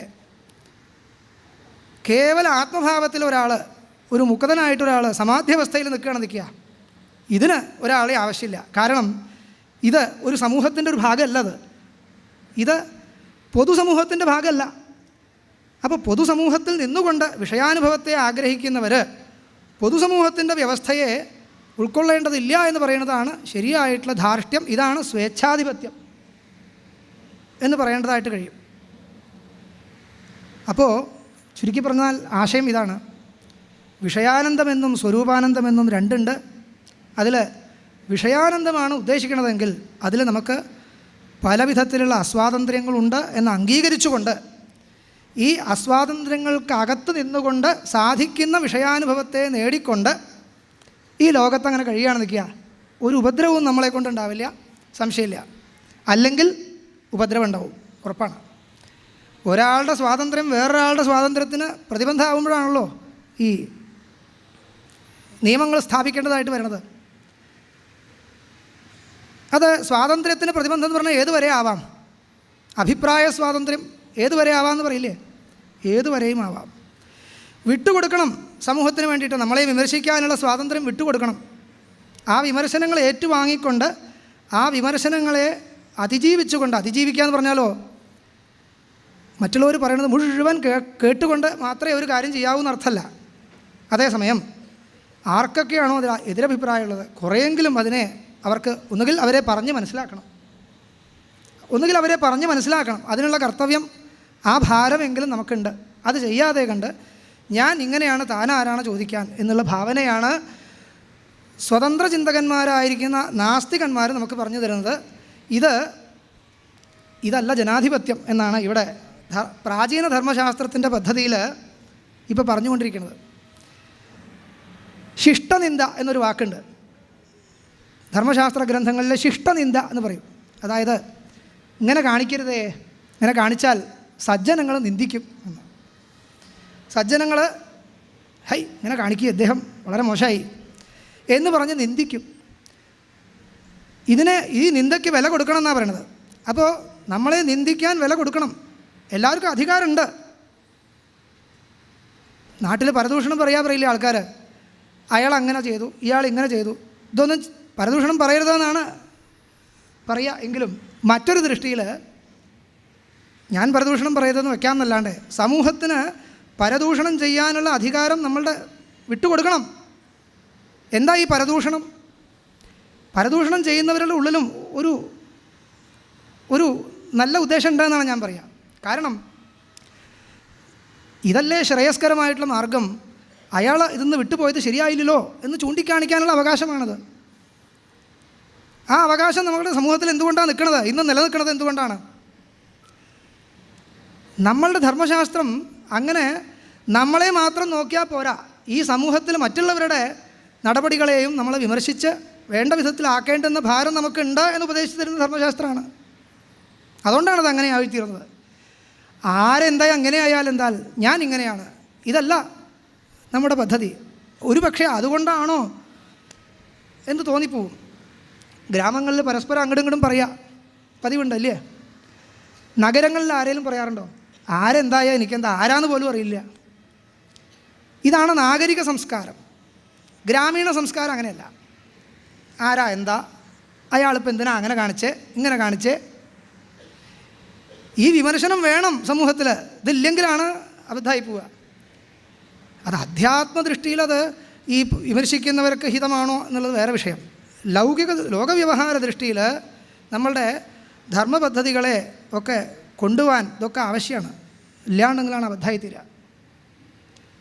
അപ്പോൾ നമ്മൾ ഒരു വിഷയത്തിൽ പ്രവർത്തിക്കുകയാണെന്ന് വയ്ക്കുക, ഇതിന് ഈ സകല വിമർശനങ്ങൾക്കും പാത്രീഭൂതരാവാൻ യോഗ്യരാണ്.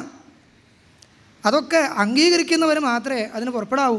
ഇല്ലെങ്കിൽ ഇതാ ഇങ്ങോട്ട് വന്നോളാം, വിഷയസുഖം വേണ്ടാന്ന് വെച്ച് ഇങ്ങോട്ട് വരികയാണ്, ആ വഴി വേറെയാണ്. അപ്പോൾ വേദാന്താദി ശാസ്ത്രങ്ങളുടെ ആധാരത്തിൽ നിൽക്കുന്ന നമ്മുടെ ധർമ്മശാസ്ത്രങ്ങളുടെ ദൃഷ്ടി ഇതിലുള്ള വ്യത്യാസം എവിടെയാണെന്ന് ചൂണ്ടിക്കാണിക്കാൻ ഭാവിക്കുകയാണ്. അതാണ് പറഞ്ഞുകൊണ്ടിരിക്കുന്നത്. നോക്കൂ, മമതാബന്ധം എന്നുള്ളൊരു വാക്ക് നമ്മൾ കേൾക്കാറുണ്ട്. അഭിമാനം, ദേശാഭിമാനം, ഞാനൊരു മനുഷ്യനാണെന്നുള്ള അഭിമാനം, വർണ്ണാശ്രമാഭിമാനം, ഇങ്ങനെയൊക്കെയുള്ള പല അഭിമാനങ്ങൾ നമുക്കുണ്ട്. എന്തെങ്കിലുമൊക്കെ അഭിമാനങ്ങൾ വെച്ചുകൊണ്ടാണ് ലോകത്ത് പ്രവർത്തിക്കുന്നത്. എല്ലാ അഭിമാനങ്ങളും വിട്ടുകളഞ്ഞ് നിങ്ങൾ മോക്ഷമാർഗത്തിലേക്ക് വരേണ്ടതാണ് എന്ന് അധ്യാത്മശാസ്ത്രങ്ങൾ നമ്മളെ ഉപദേശിക്കുന്നുണ്ട്. ഇപ്പോൾ ഈ പറയുന്ന നാസ്തിക ചിന്താപദ്ധതിയിലും ഒരു അഭിമാനവും ആവശ്യമില്ല, എല്ലാവരും തോന്നിയ പോലെ നടക്കാം എന്നൊരു ഉപദേശം കേൾക്കാമല്ലോ. ഇത് രണ്ടും തമ്മിലുള്ള വ്യത്യാസം എന്താ? തുടക്കത്തിൽ ഞാൻ ഉന്നയിച്ച ഒരു വിഷയം, അത് ശ്രദ്ധിക്കേണ്ട ഒരു കാര്യം, നമ്മളുടെ അധ്യാത്മശാസ്ത്രങ്ങൾ മമതാബന്ധത്തെ നിരാകരിക്കുന്നുണ്ട്. മമതാബന്ധം വിട്ടുവരണം എന്ന് പറയുന്നുണ്ട്.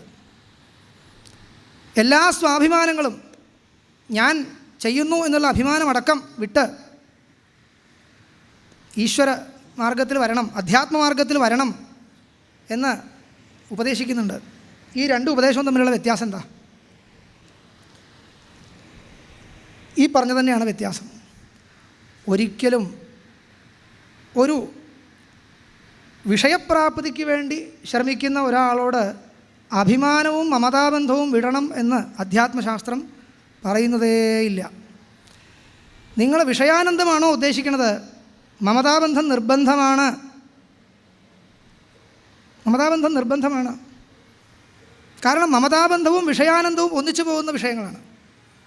അതേസമയം അധ്യാത്മശാസ്ത്രം പറയുന്ന സ്വരൂപാനന്ദമാണോ ഉദ്ദേശിക്കുന്നത്? അതിന് മമതാബന്ധം വിടണം. അപ്പോൾ മമതാബന്ധം നിലനിർത്തണോ വിടണോ ചോദിച്ചു കഴിഞ്ഞാൽ എവിടെ ഉപയോഗിക്കണോ അവിടെ ഉപയോഗിക്കണം, എവിടെ ഉപയോഗിക്കരുതയോ അവിടെ ഉപയോഗിക്കരുത്. ഇത്രയേ ഉള്ളൂ. മമതാബന്ധത്തെ വിട്ടുകൊണ്ട ഒരു വിഷയാനന്ദം അങ്ങനെയൊന്നുമില്ല. അച്ഛനാരാ അമ്മയാരാ, കോമേ താത കസ്തേ കാന്ത എന്ന് പറയും, കാതേ കാന്ത കസ്തേ പുത്ര എന്ന് പറയുന്ന ഭാവനയുണ്ടല്ലോ, അത് ഏത് ദൃഷ്ടിയിലാണ് മനസ്സിലാക്കേണ്ടത്? കാതേ കാന്ത കസ്തേ പുത്ര, സംസാരോയം അതീവ വിചിത്ര, സംസാരത്തെ തന്നെ തരണം ചെയ്ത് മുന്നോട്ട് പോകുന്നവരുടെ ഭാവനയാണത്. അതേസമയം സംസാരത്തിൽ തന്നെ അന്തർഗതമായിരിക്കുന്ന ഏതെങ്കിലും വിഷയങ്ങളെയാണോ സ്വീകരിക്കാൻ ആഗ്രഹിക്കുന്നത്, നിർബന്ധമായിട്ടും ഈ മമതാബന്ധങ്ങൾക്കുള്ളിൽ നിന്നുകൊണ്ട് മാത്രമേ അത് ചെയ്യാവൂ. ഇതും അധ്യാത്മശാസ്ത്രത്തിൻ്റെ ഉപദേശമാണ്, മറക്കരുത്. അപ്പോൾ മമതാബന്ധത്തെ വിട്ടുകൊണ്ട ഒരു വിഷയാനന്ദം അങ്ങനെയൊന്നുമില്ല, നിർബന്ധമാണ്. എല്ലാ അച്ഛനും ആരാണ്? അമ്മ, പുത്രന്മാരെ പൗത്രി, പുത്രൻ പൗത്രൻ, സകലനും ആവശ്യമാണ് സമൂഹത്തിലുള്ളവർ. കാരണം ഇവരോടെല്ലാവരോടും ബന്ധപ്പെട്ട് കിടക്കുന്നതാണ് ഓരോ വിഷയങ്ങളും. ഞാൻ ആസ്വദിക്കാൻ ഉദ്ദേശിക്കുന്ന സകല വിഷയങ്ങളും ഈ ഭൂമിയിലുള്ളവർക്കും എല്ലാവർക്കും അവകാശപ്പെട്ടതാണ്. അവരുടെ അനുവാദം കൂടാണ്ട് അതിനെ തുടരുതേ.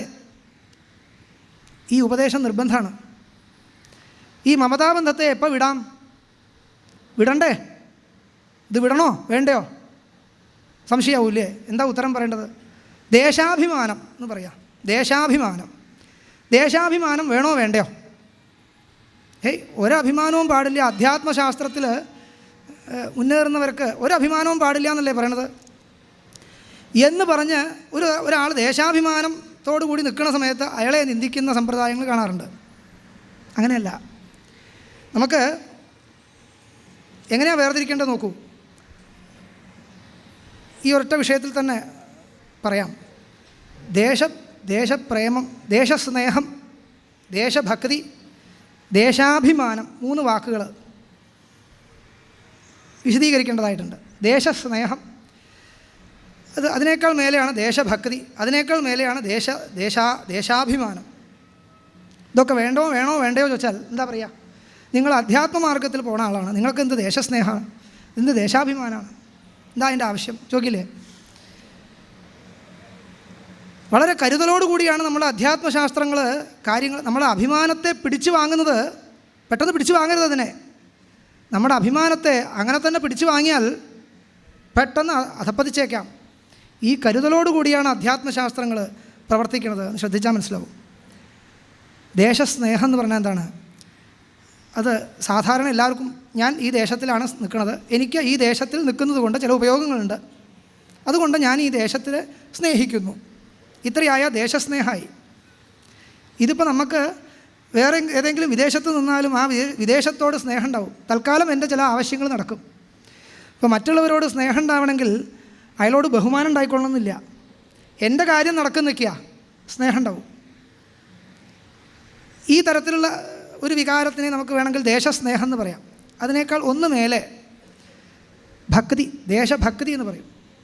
എങ്ങനെയാണ് ഭക്തി എന്ന് പറഞ്ഞാൽ? വാക്കുകൾക്ക് വ്യത്യാസമുണ്ട്. മാഹാത്മ്യജ്ഞാനപൂർവകമായിരിക്കുന്ന അഭിനിവേശം, സ്നേഹം, അതിനാണ് ഭക്തി എന്ന് പറയുക.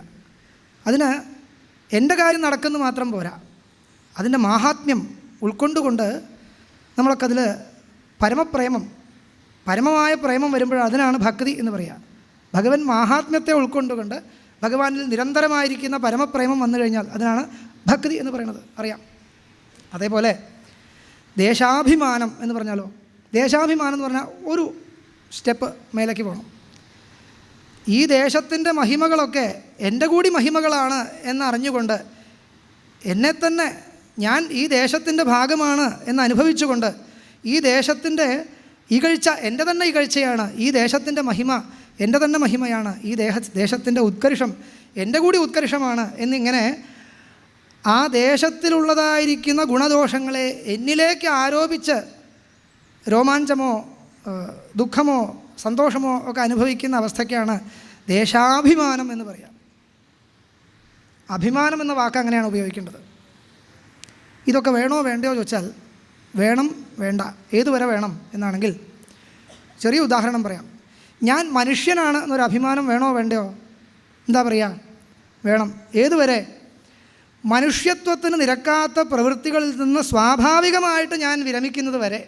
ഇതാണ് അതിന് ഉത്തരം.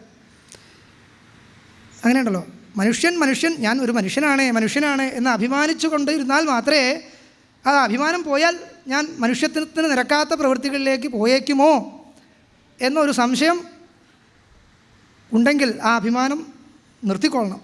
ആ സംശയം പോയാൽ ഈ അഭിമാനം വിടാം. അതേപോലെ തന്നെ ദേശാഭിമാനം എന്ന് പറഞ്ഞാൽ അതുവരെ നിലനിർത്തണം. ദേശാഭിമാനം ഏതുവരെ? ഈ ദേശത്തിന് വിപരീതമായിരിക്കുന്ന ഒരു പ്രവർത്തനം എൻ്റെ ഭാഗത്തുനിന്ന് ഒരു പ്രവൃത്തിയോ ചിന്തയോ വരുമോ ഇല്ലയോ എന്ന് സംശയം ഉണ്ടെങ്കിൽ ആ വിപരീത ചിന്തയെ പ്രതിരോധിക്കാനാണ് ഈ അഭിമാനം നിലനിർത്തേണ്ടതായിട്ടുള്ളത്. ക്രമേണ നമ്മൾ ഈ സന്മാർഗത്തിൽ സ്വാഭാവികമായിട്ട് തന്നെ പ്രവർത്തിച്ച് ശീലിച്ചു കഴിഞ്ഞാൽ പിന്നെ ഈ അഭിമാനങ്ങൾ പ്രത്യേകിച്ച് നിലനിർത്തേണ്ട ആവശ്യമില്ല. ഇത് അധ്യാത്മശാസ്ത്രത്തിൻ്റെ ഉപദേശമാണ്. അപ്പോൾ ഈ പറയുന്ന വിഷയസുഖത്തോട് ബന്ധപ്പെട്ടുകൊണ്ട് ജീവിക്കുന്ന പക്ഷം ഈ അഭിമാനങ്ങളൊക്കെ നിലനിർത്തിയേ പറ്റൂ. കാരണം ഏത് സമയത്തും നമ്മളത് വ്യതിചലിച്ച് അതിനെ ഉല്ലംഘിച്ച് പോകാനുള്ള വഴിയുണ്ട്. നാസ്തിക മാർഗത്തിൽ ഇതിന് ഉത്തരമില്ല. നാസ്തിക മാർഗത്തിൽ മറ്റുള്ളവരെ അറിയണ സമയത്ത് മറ്റുള്ളവരെ അറിഞ്ഞുകൊണ്ട് തെറ്റ് ചെയ്യരുത്, ചെയ്താൽ അയാൾ എൻ്റെ കാര്യങ്ങളെ പ്രതിബന്ധിച്ചേക്കാം എന്ന് പറയാമെന്നല്ലാണ്ട് മറ്റുള്ളവരെ അറിയാതെ കണ്ടിരിക്കുന്ന സമയത്തും ഒരു തെറ്റ് ചെയ്യരുത് എന്നുള്ളതിന് എന്താണ് പ്രമാണം എന്ന് ചോദിച്ചാൽ നാസ്തികന് ഉത്തരമില്ല. ആസ്തികന്മാർക്ക് മാത്രമേ അതിന് ഉത്തരമുള്ളൂ. കാരണം എൻ്റെ തന്നെ ശ്രേയസ്സിനെ പ്രതിബന്ധിക്കുന്നതാണ് ഇതെല്ലാം. എന്നിലേക്ക് പര്യവസാനിക്കുന്ന എന്തെങ്കിലും ഒരു ദോഷം ഉണ്ടായെന്ന് കാണിച്ചാൽ മാത്രമേ ഞാൻ അതിൽ നിന്ന് നിവർത്തിക്കേണ്ടതായിട്ടുള്ളൂ. ഇതൊരു ശാസ്ത്ര സിദ്ധാന്തമാണ്. എന്തുകൊണ്ട് ഞാൻ ചെയ്യരുത്? എനിക്കെന്താണ് ദോഷം? ഇതിന് ഉത്തരം പറയണം. മറ്റുള്ളവർ കാണാൻ ചില തെറ്റ് ചെയ്താൽ മറ്റുള്ളവർ തെറ്റിദ്ധരിക്കും, അതുകൊണ്ട് വരുന്ന ചില അപകടങ്ങളുണ്ടാവും എന്ന് വിചാരിക്കാം. ഒരാളും അറിയാത്തൊരു തെറ്റ് ഒരാളും അറിയില്ല, ഉറപ്പാ. ആ തെറ്റ് ചെയ്യാൻ പാടുമല്ലയോ ചോദിച്ചാൽ എന്താ ചെയ്താൽ? ഉത്തരം പറയാൻ നിവൃത്തിയില്ല നാസ്തികന്. നമുക്കങ്ങനെയല്ല. നമ്മളുടെ സർവസാക്ഷിയായിരിക്കുന്ന ഒരു പരമേശ്വരൻ ഇതിനെല്ലാത്തിനും നിയന്താവായിട്ട് നിൽക്കുന്നുണ്ട്. അതുകൊണ്ട് കർമ്മഫലാനുസാരിയായിരിക്കുന്ന ഈ സംസാര വ്യവസ്ഥ നമ്മളെ ഒരു വഴിക്ക് അല്ലെങ്കിൽ മറ്റൊരു വഴിക്ക് കൊണ്ടുപോകുക തന്നെ ചെയ്യും എന്നുള്ളത് കൊണ്ട് അത് ശ്രേയോമാർഗം വേണോ അതോ ദുർമാർഗം വേണോ എന്ന് ചിന്തിച്ച് അതിനനുസരിച്ച് വിവേകത്തോടു കൂടി പ്രവർത്തിക്കാനുള്ള അധികാരം സന്ദർഭവും നമുക്കുണ്ട്. അപ്പോൾ അതുകൊണ്ട് ആസ്തികമായ പദ്ധതിയിൽ നിന്നുകൊണ്ട് മാത്രമേ ഇതിനൊക്കെ സമാധാനം പറയാൻ പറ്റുള്ളൂ. ഇല്ലെങ്കിൽ ഈ പറയുന്ന വിഷയസംബന്ധിയായിരിക്കുന്ന ഈ വ്യാപാരത്തെ എങ്ങനെ വ്യാഖ്യാനിക്കണം എന്നുള്ളതിന് നമുക്ക് മറ്റൊരു തരത്തിലും വ്യാഖ്യാനം പറയാൻ കഴിയില്ല. അതുകൊണ്ട് സ്വതന്ത്ര ചിന്ത ആവാം. എങ്ങനെയാണെങ്കിൽ എല്ലാ ബന്ധനങ്ങളെയും വിട്ട് മേലേക്ക് പോകാനുള്ള ആ സ്വാതന്ത്ര്യത്തിന് വേണ്ടിയുള്ള പരിശ്രമമാണെങ്കിലാവാം. അല്ലെങ്കിൽ ആവരുത്. അല്ലെങ്കിൽ ഒരിക്കലും ആ വഴിക്ക് ചിന്തിച്ചു കൂടാ എന്നുള്ള ദ്വിമുഖമായിരിക്കുന്ന രണ്ട് തരത്തിൽ രണ്ട് ദൃഷ്ടിയിൽ ഇതിനെ വ്യാഖ്യാനിക്കുന്ന രീതിയാണ് നമ്മുടെ അധ്യാത്മശാസ്ത്രങ്ങളായി കഴിഞ്ഞാലും ധർമ്മശാസ്ത്രങ്ങളായി കഴിഞ്ഞാലും നമുക്ക് ഉപദേശിച്ചു തരുന്നത്. അതുകൊണ്ടാണ് വേദാന്തോപദേശം എന്ന് പറയുന്നത് മുമുക്ഷുക്കൾക്ക് വേണ്ടി മാത്രമല്ല, മുമുക്ഷുക്കൾക്കത് നിർബന്ധമാണ്. വേദാന്തശാസ്ത്രത്തിൽ പറയുന്നതായിരിക്കുന്ന സാധനാവിശേഷങ്ങൾ ഏറിയും കുറഞ്ഞും നമ്മളുടെ ലൗകിക ജീവിതത്തിലും വിഷയപ്രാപ്തിക്ക് വേണ്ടി പരിശ്രമിക്കുന്നവരായി കഴിഞ്ഞാൽ പോലും മനസ്സിനെ നിയന്ത്രിക്കേണ്ടതായിട്ട് വരും. പല ഘട്ടങ്ങളിലും നമ്മളൊക്കെ ഇത് മതി എന്ന് തൃപ്തി അടയേണ്ടതായിട്ട് വരും. ഇതിനൊക്കെ മനസ്സിനെ നിയന്ത്രിക്കുന്നതിനും ഈ ലോകത്ത് വിഷയങ്ങളുമായി ബന്ധപ്പെട്ട ആനന്ദത്തെ പോലും തൃപ്തി തരുന്ന തരത്തിൽ അനുഭവിക്കുന്നതിനും വേണമെങ്കിൽ ഈ പറയുന്ന അധ്യാത്മശാസ്ത്രത്തിൻ്റെ ഉപദേശം കൂടാതെ കണ്ട് കഴിയില്ല എന്നുള്ള നിലയ്ക്ക് ഇങ്ങനെയൊക്കെയാണ് നമ്മളുടെ ധർമ്മശാസ്ത്രത്തിൻ്റെ ദൃഷ്ടിയിൽ ഇത് മനസ്സിലാക്കാൻ സാധിക്കുന്നത് എന്ന് മനസ്സിൽ ഭഗവാൻ തോന്നിച്ച ഭാഷയിൽ പറഞ്ഞു എന്ന് വിചാരിച്ചാൽ മതി. എല്ലാ വാക്കുകളും ഗുണോ ദോഷമോ എന്താണെന്ന് വെച്ചാൽ എന്തായിക്കഴിഞ്ഞാലും ഭഗവാന്റെ പാദാരവിന്ദങ്ങൾ അർപ്പിച്ചുകൊണ്ട് എല്ലാ സജ്ജനങ്ങളെയും പ്രണമിച്ചുകൊണ്ട് വാക്കുകൾ ഉപസംഹരിക്കട്ടെ. തത്സത്. Doctor K S Maheswaran Namboothiri അദ്ദേഹമാണ് നമ്മെ അനുഗ്രഹിച്ചത്.